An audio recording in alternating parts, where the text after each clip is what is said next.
Good day. As has been the case for several days now, the reports, the information about events on the Ukrainian battlefields has been relatively quiet, except in one critical area, which is Donbass, where we've had further news of further advances of the Wagner Group deeper into Bakhmut city and tightening the encirclement of that city, or to be more precise, of the Ukrainian military grouping that is located within that city. And we've also received information that the forces of the militia of the Donetsk People's Republic has also been making significant further progress in the fighting around Donetsk city itself, clearing the Ukrainian fortifications, the fortified line that Ukraine built around Donetsk city, and from which they have shelled Donetsk city ever since the fighting in 2014 and 2015. That's perhaps still the key battlefield in Ukraine. Certainly the summaries of the state of the battlefronts published by the Ukrainian General Staff would lead one to think so. They consistently seem to prioritize events in the battlefields in Donbass. Elsewhere, in Kherson region, in Zaporozhye, in Kharkiv region, it's been a case of small attacks by small numbers of Ukrainian troops against Russian defenses, which are invariably and always thrown back with apparently quite heavy losses. I say small attacks. Mostly these have been of company-sized formations, which I'm told would number somewhere in the region of 100 men.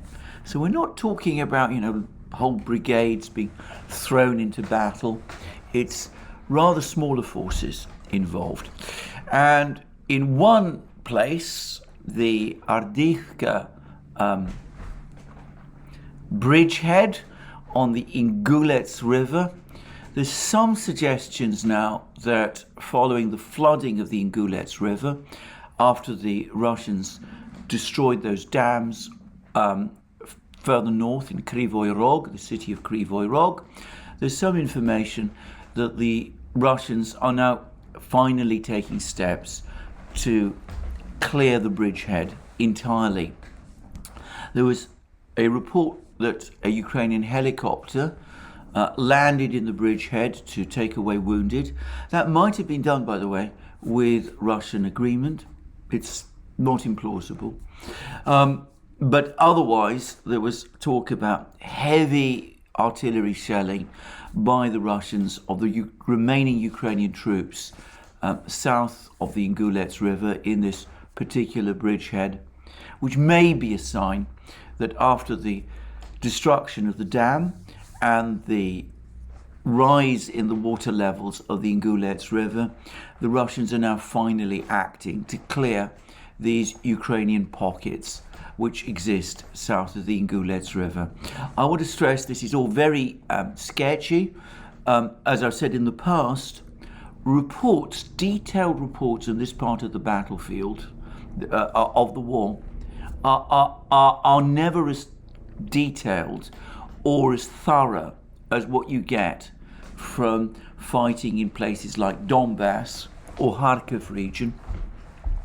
There are far fewer Russian reporters there, and indeed Ukrainian reporters, to keep us updated about the progress of the battlefields. And perhaps equally important, the militia, the Donbass militia, though it does have some troops there, doesn't have them in anything like the kind of number that you find obviously in Donbass itself. And the latter is important because I've gradually come to realize that many of these reports that Riba, for example, publishes actually come from information provided by militiamen who are close to the battlefields. So they do something which the Russian command would certainly not allow Russian soldiers to do. They send reports to Rebar. Rebar collects them, checks them through its various other sources, and then publishes them. Now, as I said, there are fewer militiamen in Kherson region than there are in Donbass, and the result is that we get much less information from the fighting in Kherson region. One thing, however, does seem indisputable. As of now, there have been no significant Ukrainian advances in Kherson region. I say as of now, perhaps I should say as of the time of making of this video, because things can change, obviously, very quickly from one moment to the next. And the same has been true in Zaporozhye region and in Ugledar. We were hearing Ugledar, the city in southern Donetsk region. We were hearing about a week ago about a big Ukrainian build-up in Ugledar. That seems to have been significantly smaller than some reports initially suggested, but maybe that's wrong, or maybe that's right, I don't know. And there was also significant talk, lots of talk about a major Ukrainian build-up in Zaporozhye city, with a possible intention of trying to recapture the Zaporozhye nuclear power station by an offensive from the city of Zaporozhye. Well, so far that hasn't happened. In Zaporozhye itself, there have been a few attacks, but again, they have been by small numbers of Ukrainian troops. The same, by the way, is true further east and north around Kharkiv region. There have been small detachments of Ukrainian troops trying to make progress against Russian and militia defenses in all sorts of places. Without exception, so far as I can see, all of these attacks have been repelled. Now, some people think that this is all the quiet before the storm, that Ukraine is going to try some big offensive somewhere over the next few days. I have no way of knowing one way or the other whether that is true. All I will say about this is that time for doing that is starting to run short. Autumn is now starting in all of these regions in Europe. It's certainly very evident today here in London. The weather has got significantly colder over the last few days. More to the point, this is a season when rains begin. That tends to make the earth softer.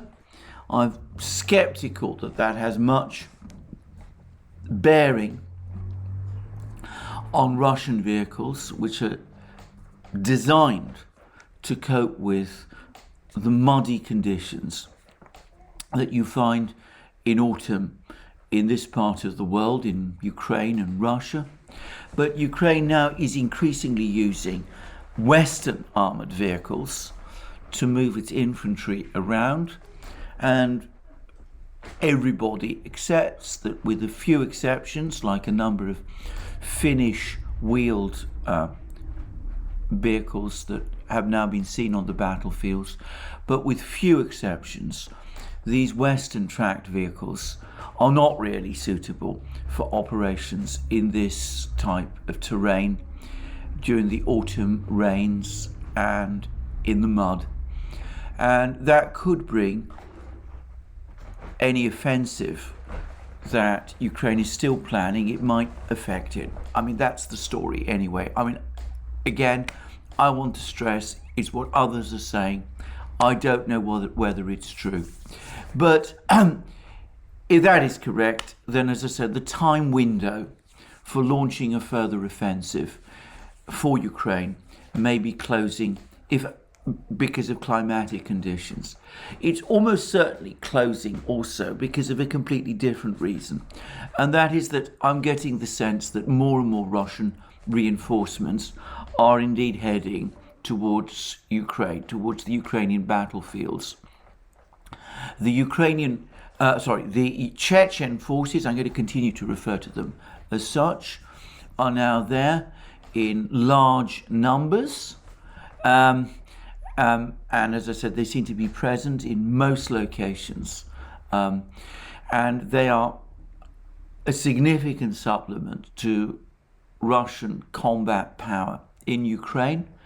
There's also some reason to think that more regular army troops from Russia are also being deployed to the battlefields, particularly in northern Donbass. And of course, we also have this somewhat mysterious Third Army that has materialized supposedly in Donetsk city.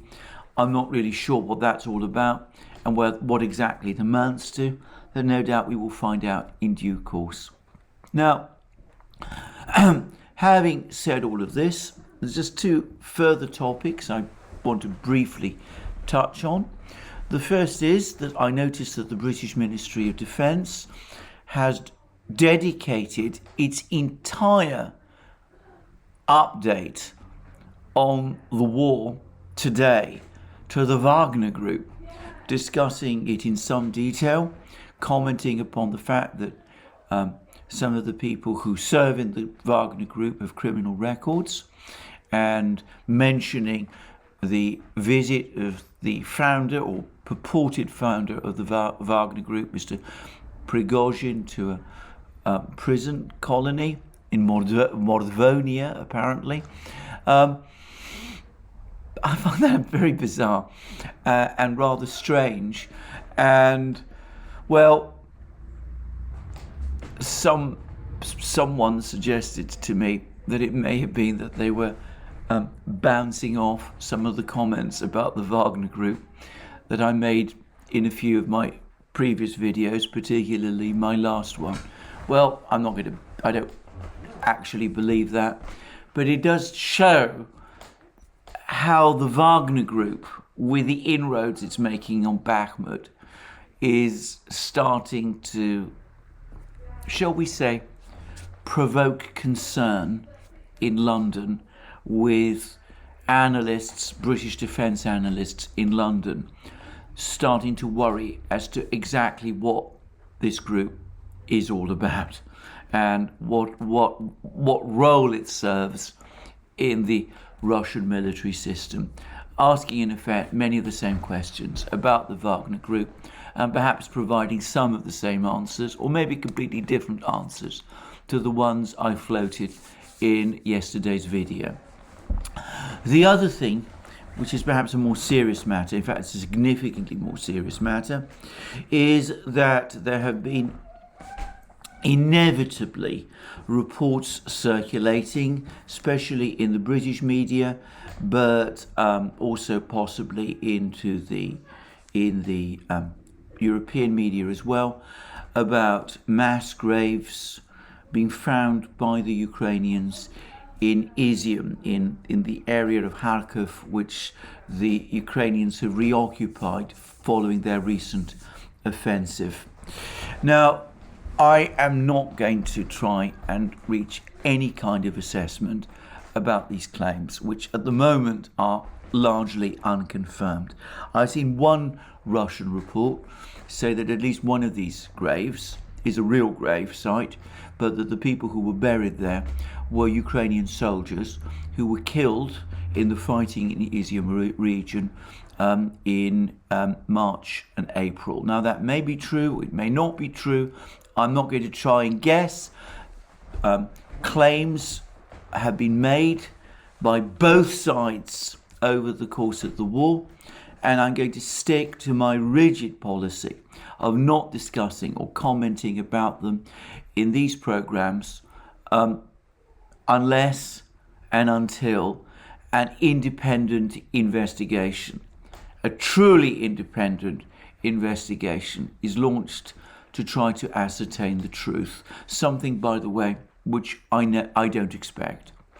I would add that the importance of such an independent investigation is highlighted by what happened when some investigators did research some of the claims made about similar claims of mass graves in an area of Ukraine north of Kiev, which got a lot of publicity back in April. And these investigators discovered that the greater part of the people who had been killed and who'd become the topic of that story that we'd heard earlier, that had actually been killed by artillery. In other words, the reports that they'd been rounding up and executed simply weren't true. So that makes me even more careful about discussing these sort of reports. So if you want me to express an opinion about what has been found in this area of Ukraine, the Izium area of Ukraine, well, I'm afraid I'm not going to. I don't think that in this kind of conflict it's possible for an independent commentator like myself to discover the truth. I would say that since we're talking about truth in terms of the Ukrainian conflict, that I've noticed, as I have a number of other people, by the way, that squirreled away in a long article in the New York Times, which was about the purported role of the United States military in planning Ukraine's Kharkiv counteroffensive, was an admission that the shelling of the Zaporozhye nuclear power station has been carried out by Ukraine. I'm going to say straight away that I think that was the purpose of that article. The fact that the United States is heavily involved in directing and advising Ukraine on its military actions was no surprise to me, and I'm surprised that people should be surprised. By the way, whilst I'm on the topic of the Zaporozhye nuclear power station, I noticed also that yesterday the board of the International Atomic Energy Agency published a report which appeared to criticize Russia very strongly for the events at the Zaporozhye nuclear power station, without, of course, discussing or commenting about who was actually shelling the nuclear power station. The report could be read as a demand that Russia surrender the Zaporozhye nuclear power station to Ukraine, but that's not actually precisely what this report said.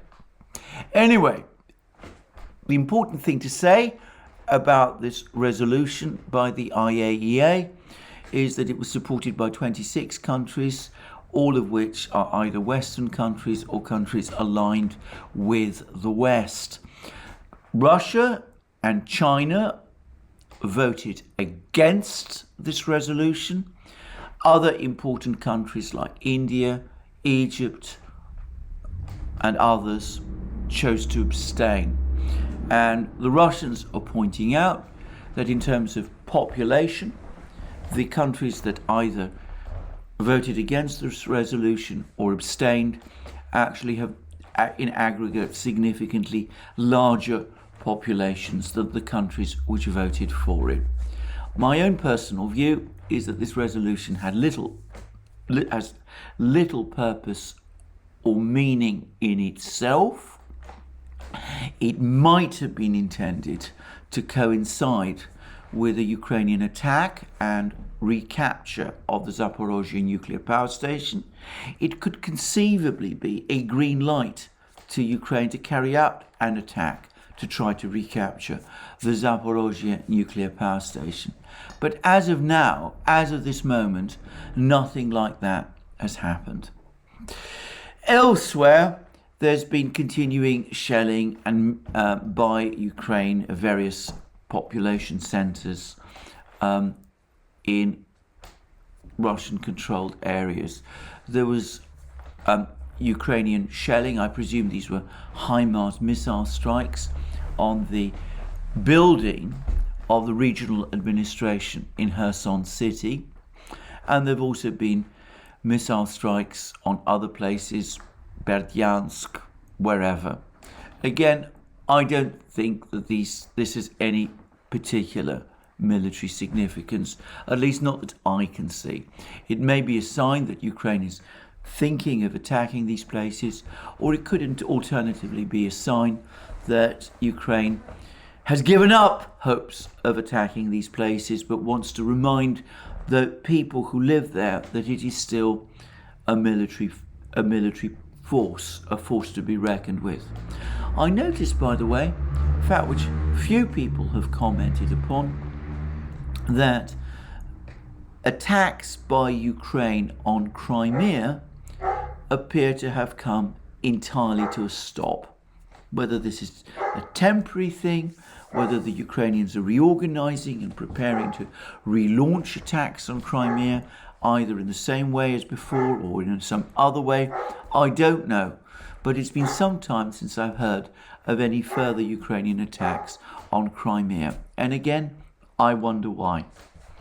In the meantime, we've also heard reports going backwards and forwards about the Russians Putin rejecting a peace proposal just before the war, which would have essentially ensured that Ukraine never joined NATO.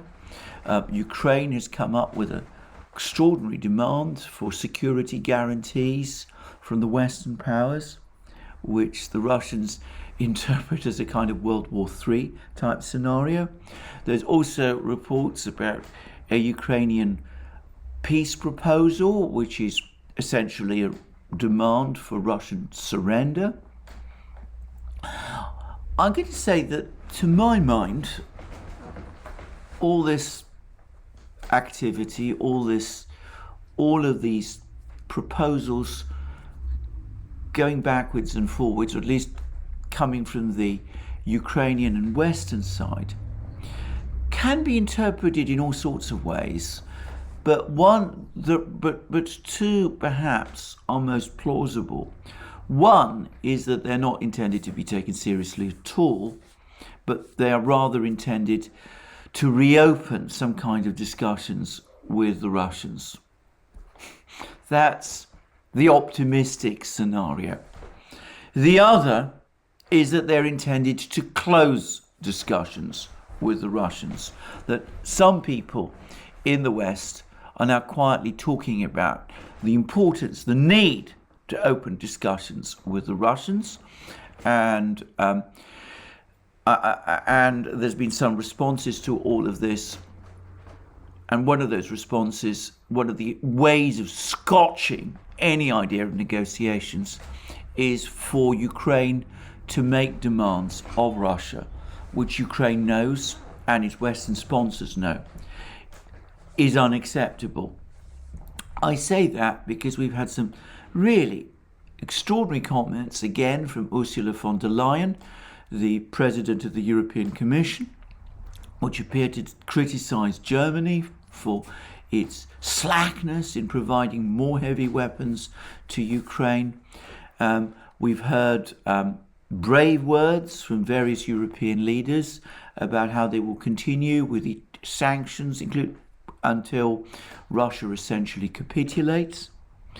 I can't help but think that the fact that European leaders are coming out and talking in this way is perhaps a sign that they're coming under increasing domestic pressure, and that they are trying to talk down their critics. It's interesting that there's also, by the way, been a resolution passed by the European Parliament referring to Hungary as no longer a democracy. And of course, the fact that the Hungarian government has taken a different view on this crisis may be the catalyst for that decision. So it could be that these brave and strong statements are intended by some people, by Ursula von der Leyen and others, by Ukraine and others, to scotch any talk of negotiations, to keep everybody on board, despite the growing economic pressures, and at the same time to keep everybody united behind the current policy, even though that is causing, of course, increasing hardship. Anyway, that's the situation from within Ukraine and on the western side. The summit in Samarkand continues, and I noticed yesterday that the British media especially was trying to highlight a single word in certain comments that Vladimir Putin made, public words that Vladimir Putin made when he met Xi Jinping of China, suggesting that there were differences between China and Russia over the Ukraine issue. I'll go to the Kremlin website and we'll get the words precisely. And they come from Putin, and Putin said the following. He said the following, and Russian-Chinese interstate interaction can be regarded as a model. The foreign policy tandem of Moscow and Beijing plays a key role in ensuring global and regional stability. Together we support building a just, democratic and multipolar world based on international rules and the central role of the United Nations, not on certain rules that someone has invented and is attempting to impose on others without even explaining what it is all about. In general, I must say that the attempts to create a unipolar world have acquired in recent times an absolutely ugly configuration, and they're absolutely unacceptable for the overwhelming majority of states on this planet. We appreciate our Chinese friends' balanced position in connection with the Ukraine crisis. We understand your questions and your concerns in this regard. During today's meeting, we will certainly explain in detail our position on this issue, although we have spoken about this before now. Now, what the British commentaries did was that they singled out in this long section the words, "We understand your questions and your concerns." That single word, concerns, was highlighted to suggest a rift over Ukraine between China and Russia. I have to say, I think that is desperate. I think that if you look at Putin's entire statement, you see how he talks about the Chinese-Russian tandem working together to build a just, democratic and multipolar world order based on international rules and the central role of the United Nations. Of course, China has concerns about Ukraine. Russia has concerns about Ukraine. All the world has concerns about Ukraine. And of course, as part of their interactions, the Chinese and the Russians talk about this issue with each other. And of course, Putin tells us that they've already discussed it before. So it seems to me wildly exaggerated to take that one word, concerns, take it out of context, as many British media outlets, Reuters, the Financial Times and others were doing, and imply that this is some sort of rift. And on that topic, I will just go quickly to Global Times, the unofficial English language voice of the Communist Party of China. And there's an editorial which says meeting of Chinese-Russian leaders injects stability into a world of change and disorder. And that was a Global Times editorial. And we read things like this: the atmosphere of the meeting was as positive and friendly as usual. And I'll go to the Chinese readout of this conversation as well, but then it discusses that in great length. And And then the editorial goes on to say the good thing is that both China and Russia are countries with strong strategic determination and autonomy. Moreover, bilateral relations have a strong internal driving force. They have not and will not change their initial intentions and course due to drastic changes in the international pattern or pressure from third countries. They will always maintain their own logic and rhythm. In particular, the heads of state of China and Russia maintain close contacts and strategic communication in various ways, always leading the ties between the two countries in the right direction of development. The independent and autonomous value of China-Russia relations is both a summary of historical experience and innovation in international relations. And then there is a very interesting section, which I suspect is probably intended to respond to some attempts by the West to interpret the Chinese-Russian strategic partnership in a particular way. And it says this is from Global Times. It is unlikely that China-Russia relations will go into rift or confrontation as expected and promoted by the US and the West. At the same time, China and Russia do not form a so-called anti-US alliance. China and Russia have united to resist the political virus of the US and the West whilst opposing hegemonism. These are the voices of justice from independent powers under the current international situation. It is entirely different from the anti-US alliance with a bloc political nature in the Western opinion context. Out of dark psychology, the US and West desperately try to drive a wedge between China and Russia, hope to defeat the two one by one. Meanwhile, they forcibly bind China and Russia together, hoping to target the two at once. But no matter how hard they try, China and Russia have firmly maintained the right direction of building partnerships instead of alliances.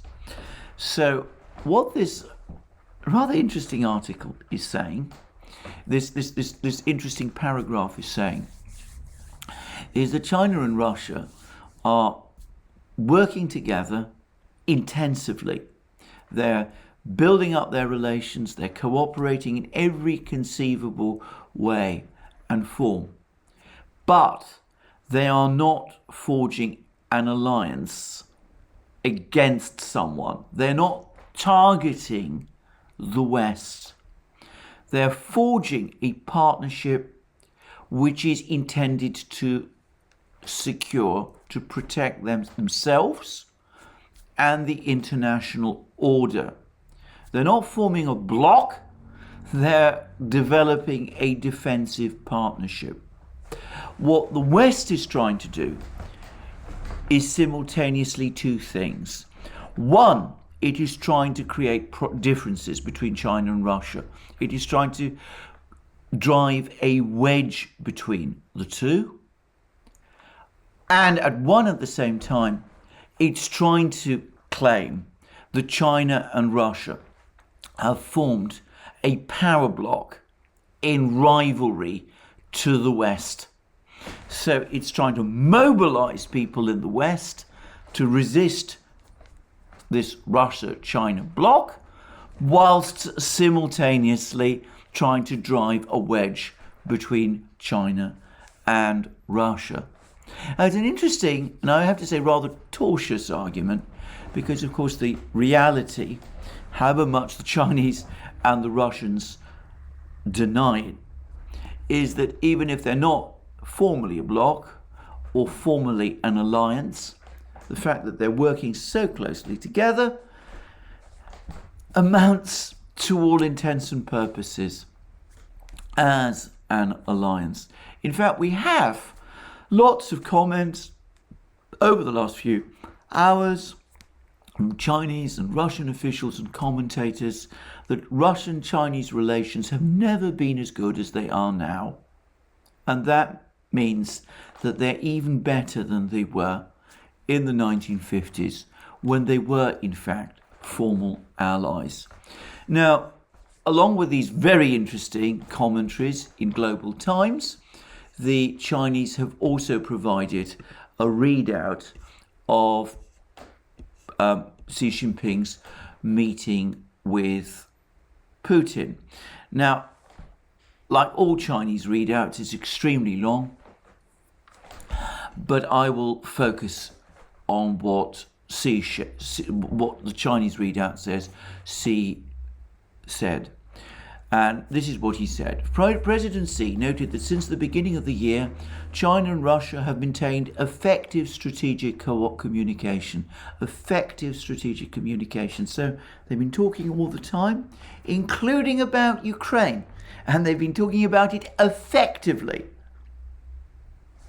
Bilateral cooperation in various fields has moved forward steadily, with activities of the Year of Sports Exchange well underway and a robust momentum in subnational cooperation and people-to-people exchange.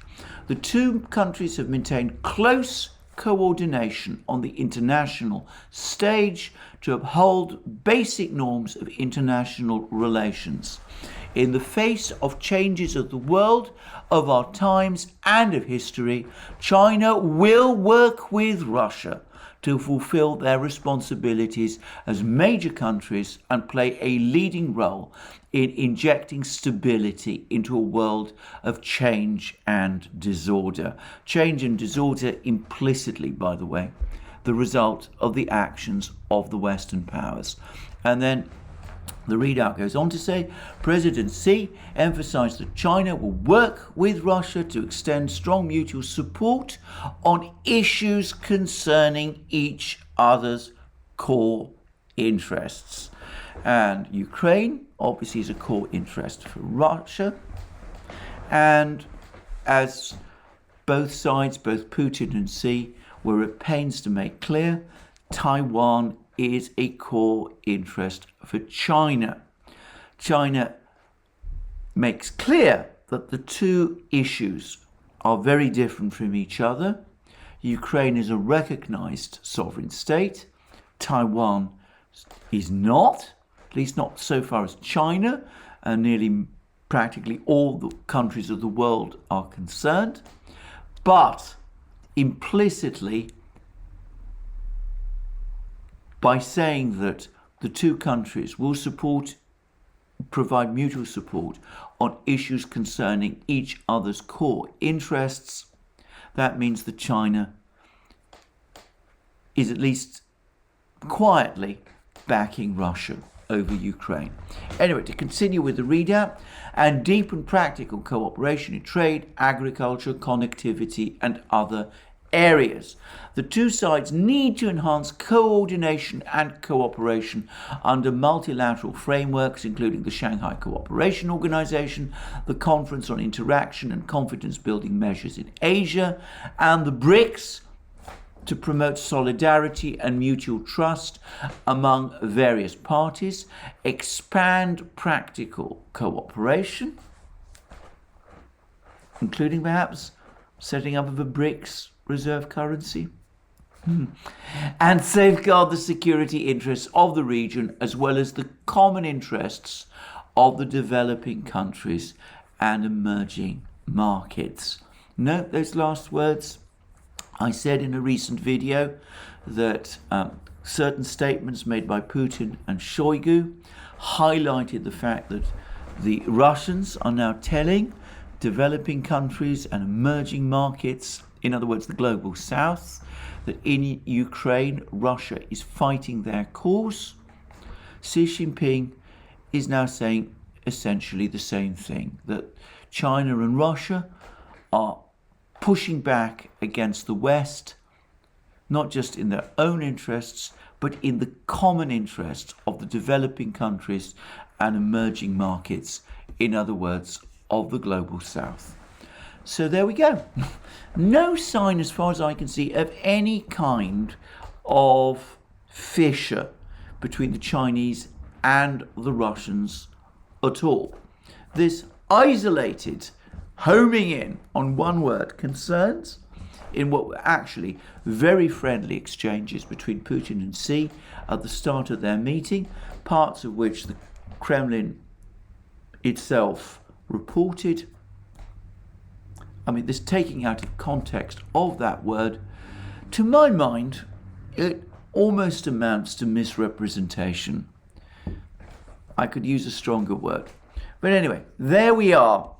Now, I ought to say that there's been a very, very good article about the whole nature of the evolving Chinese-Russian partnership by Ray McGovern, who is a former CIA analyst, a very senior CIA analyst, who was also the person who was in charge, or at least partially in charge, of the President's Daily Brief at one time, and who is also one of the founders, if not the founder, of Veteran Intelligence Professionals for Sanity, VIPS, one of the most important and useful groupings of former intelligence analysts in the United States. As its name implies, very much a place you look to for sanity on intelligence and security issues. Anyway, McGovern makes the point that he was one of the people who was in charge of analysing the Soviet-Chinese relationship in the early 1960s, and the degree to which, in terms of economic relations and other relations, it has evolved since then is actually extraordinary and is in complete contrast to what is being said by these rather desperate articles which are appearing in the British media, homing on that one word, concerns. I mean, we're talking about a massive expansion in mutual trade, intense technological interaction, intense energy interaction.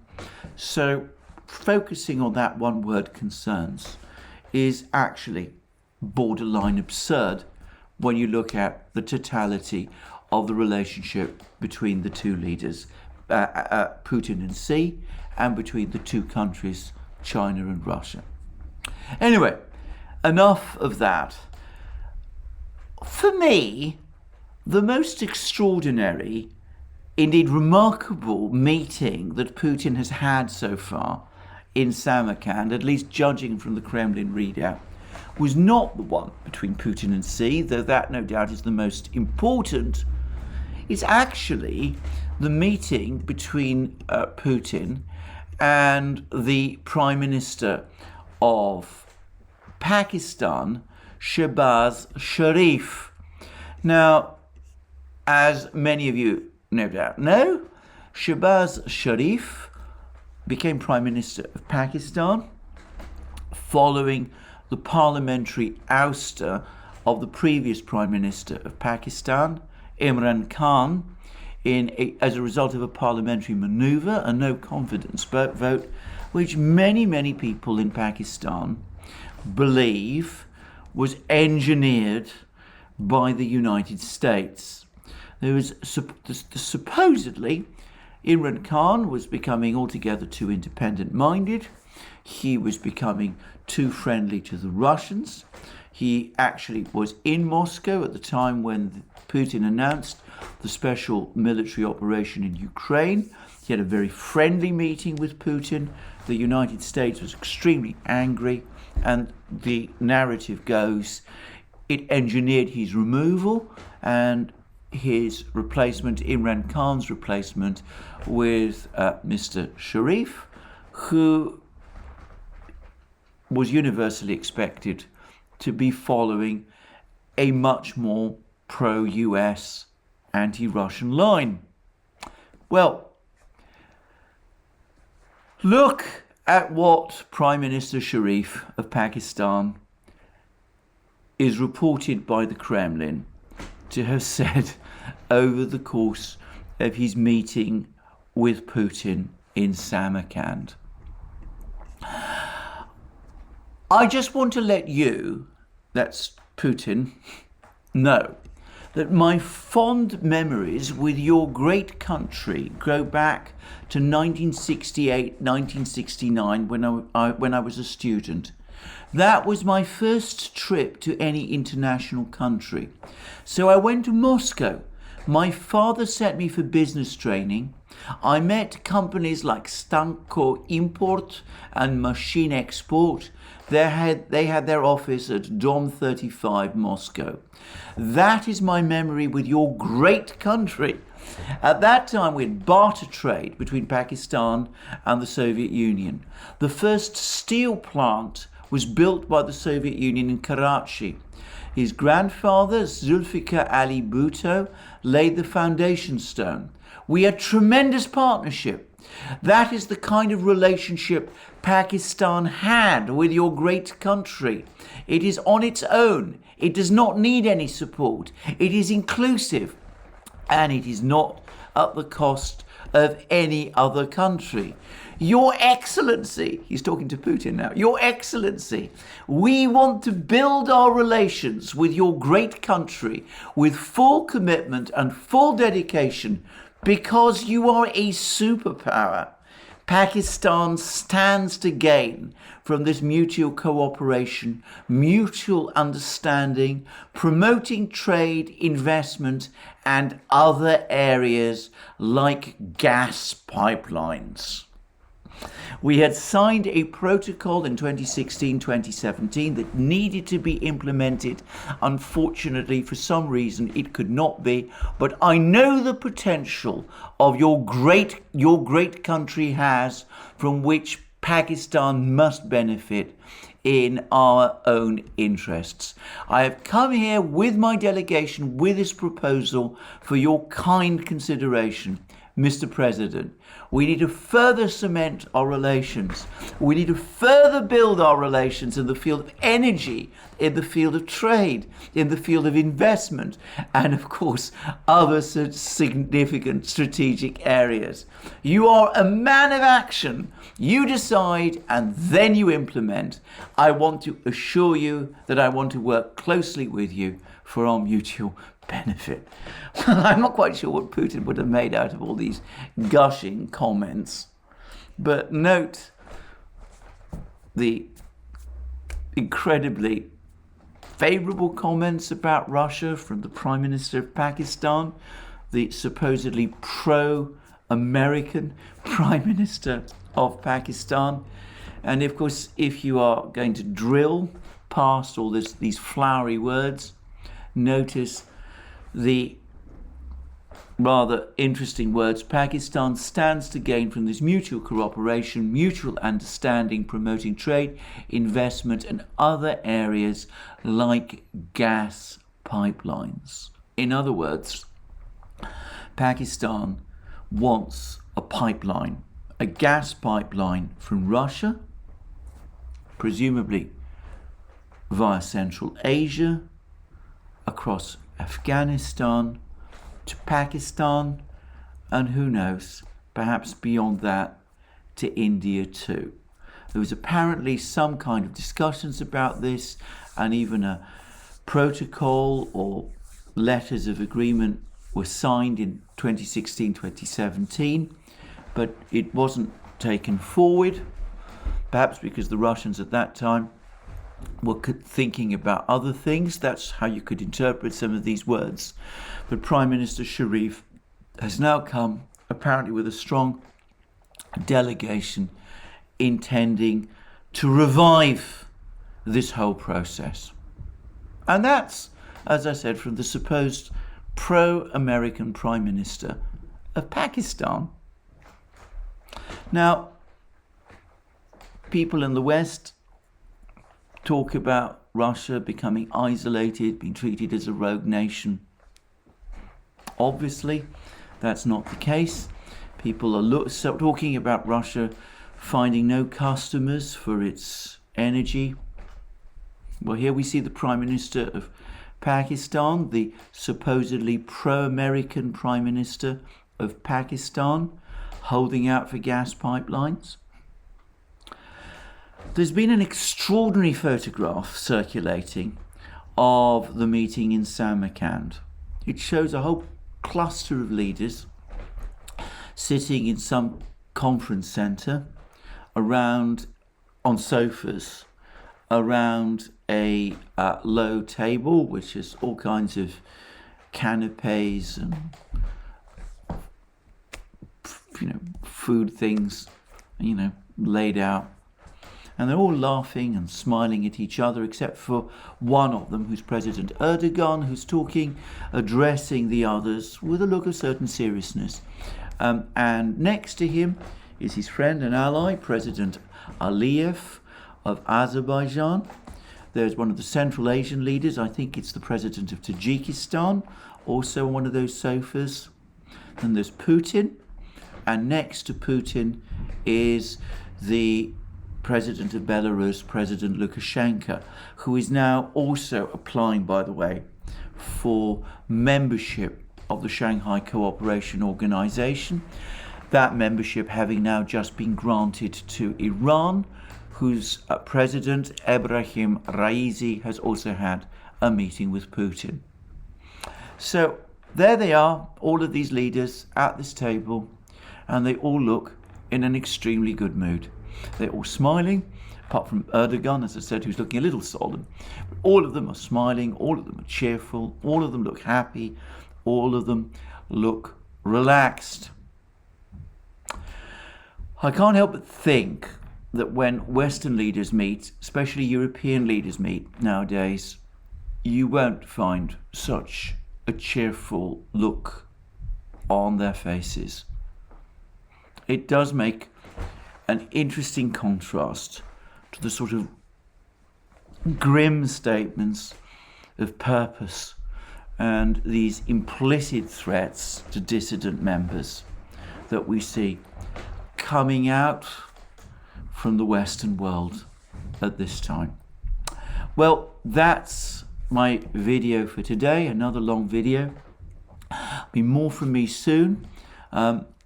Please do remember that you can find us on our other platforms, Locals, Rumble, BitChute, ODYSEE and Telegram. If you come and join us on Locals, which is perhaps our biggest alternative platform, at least for the moment, definitely our biggest alternative platform. You can also join me every Wednesday at 1400 hours Eastern Standard Time, 1900 hours London time, when I do question and answers live streams, which are exclusive to Locals. If you subscribe to Locals, you can participate, you can put to me any questions that you wish. I will either answer them during the live stream itself, or I will do so in a follow-up video. So you can come, join us on Locals, participate in our community. In that way, you can also find us on all those other platforms as well. You can also support our work via Patreon and Subscribestar. Links under this video. Please don't forget our shop, where we have all sorts of amazing things, our magic mugs, our hats, our hoodies, our sweatshirts, our t-shirts, and all the rest. And last but not least, if you've liked this video, please remember to tick the like button and to subscribe to this channel. Thank you for joining me again today. Obviously a dynamic situation in the world, and in Ukraine certainly. I'll try and keep up with all the things that are going on, and more from me soon.